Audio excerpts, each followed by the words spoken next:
சற்றுமுன் வெளியான முக்கிய அறிவிப்பின்படி இந்த வாரம் சொந்த ஊருக்கு போறீங்களா? சென்னையில் இருந்து சிறப்பு பேருந்துகள் இயக்கம். செய்தியை முழுமையாக கேட்கறதுக்கு முன்னாடி நம்ம சேனலை சப்ஸ்கிரைப் பண்ணலாம். சப்ஸ்கிரைப் பண்ணிக்கோங்க. மறக்காம பெல் பட்டனை கிளிக் பண்ணிக்கோங்க. அப்பதான் நம்மளுடைய அப்டேட்டட் நியூஸ் உங்களுக்கு உடனுக்குடன் வந்து சேரும். அரசு விரைவு போக்குவரத்து கழகம் வெளியிட்டுள்ள அறிவிப்பில் 21/2/2025 மற்றும் 22/2/2025 மற்றும் 23/2/2025 அதாவது வெள்ளிக்கிழமை, சனிக்கிழமை, ஞாயிற்றுக்கிழமை வார விடுமுறை நாட்களை முன்னிட்டு சென்னையிலிருந்தும் இதர இடங்களுக்கும் மற்றும் பிற இடங்களிலிருந்தும் கூடுதலான பயணிகள் தமிழகம் முழுவதும் பயணம் மேற்கொள்வார்கள் என எதிர்பார்க்கப்படுகிறது. இதனை கருத்தில் கொண்டு தமிழ்நாடு அரசு போக்குவரத்து கழகங்கள் தினசரி இயக்கப்படும் பேருந்துகளுடன் கூடுதலாக சிறப்பு பேருந்துகளை இயக்க திட்டமிடப்பட்டுள்ளது. சென்னை கிளாம்பாக்கத்திலிருந்து திருவண்ணாமலை, திருச்சி, கும்பகோணம், மதுரை, திருநெல்வேலி, நாகர்கோவில், கன்னியாகுமரி, தூத்துக்குடி, கோயம்புத்தூர், சேலம், ஈரோடு, திருப்பூர் ஆகிய இடங்களுக்கு 21/2/2025 அதாவது வெள்ளிக்கிழமை அன்று 245 பேருந்துகளும் 22/2/2025 அதாவது சனிக்கிழமை 240 பேருந்துகளும் இயக்க திட்டமிடப்பட்டுள்ளது. சென்னை, கோயம்பேட்டிலிருந்து திருவண்ணாமலை, நாகை, வேளாங்கண்ணி, ஓசூர், பெங்களூரு ஆகிய இடங்களுக்கு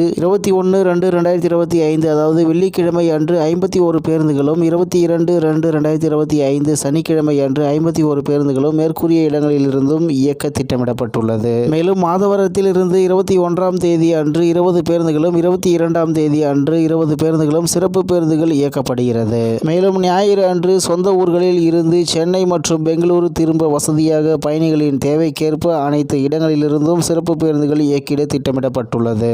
இந்நிலையில் இந்த வார இறுதியில் வெள்ளிக்கிழமை அன்று 7708 பயணிகளும், சனிக்கிழமை அன்று 3132 பயணிகளும் மற்றும் ஞாயிறு அன்று 7612 பயணிகளும் பயணம் மேற்கொள்ள முன்பதிவு செய்துள்ளனர். இந்த எண்ணிக்கை மேலும் அதிகரிக்க வாய்ப்பு உள்ளதால் தொலைதூர பயணம் மேற்கொள்ள இருக்கும் பயணிகள் கூட்ட நெரிசலை தவிர்க்கும் பொருட்டு தங்களது பயணத்திற்கு www.tnstc.in மற்றும் மொபைல் ஆப் மூலம் முன்பதிவு செய்து பயணிக்க கேட்டுக்கொள்ளப்படுகிறார்கள். மேலும் இச்சிறப்பு பேருந்து இயக்கத்தினை கண்காணிக்க அனைத்து பேருந்து நிலையங்களிலும் போதிய அலுவலர்கள் நியமிக்கப்பட்டுள்ளனர். எனவே பயணிகள் மேற்கூறிய வசதியினை பயன்படுத்தி தங்களது பயணத்தினை மேற்கொள்ள இதன் மூலம் தெரிவிக்கப்படுகிறது என கூறப்பட்டுள்ளது என்று தகவல் வெளியாகி உள்ளது என்பது குறிப்பிடத்தக்கது. இத்துடன் இன்றைய முக்கிய செய்தி நிறைவேறுகிறது. மேலும் இது போன்ற செய்திகளை உடனுக்குடன் தெரிந்து கொள்ள ஆர்கே நியூஸ் தமிழ்நாடு சேனலுடன் இணைந்திருங்கள். நன்றி, வணக்கம்.